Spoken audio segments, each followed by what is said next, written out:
Direi bellissimo il risveglio stamattina, un giorno così me lo ricorderò a vita. 30 anni che sono qua, non è mai successa una roba del genere. Questo è un doppio vetro antisfondamento, ti dico, in 30 anni che sono qua non è mai successo niente, però c'è sempre la prima volta. Usa l'ironia la titolare del Jockey's Bar di Abano Terme, ma non nasconde lo sconforto per il colpo che i malviventi hanno messo a segno nel suo locale.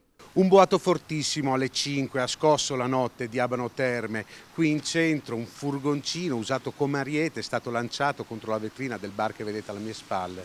Le telecamere di videosorveglianza hanno immortalato l'azione, 3 minuti che sono bastati per rubare gratta e vinci e un cambiamonete.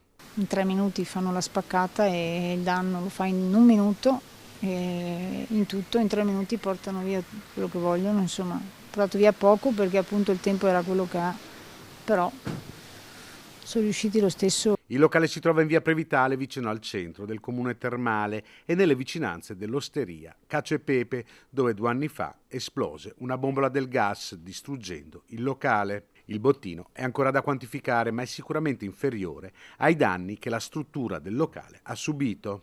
Sul posto sono intervenuti subito i carabinieri della locale stazione, ma i malviventi erano già scappati facendo perdere le proprie tracce. Gli inquirenti ora si concentrano sugli occhi elettronici che controllano la zona per identificare i banditi. Resta tanta amarezza. Esatto, sì, soprattutto quella perché dopo 16 ore al giorno specchiamo la schiena a lavorare, che ho anche mal di schiena stamattina. Immagino. E come ci si difende, signore? Niente, adesso spero di essere un po' che le assicurazioni mi vengano incontro, se no non saprei come fare.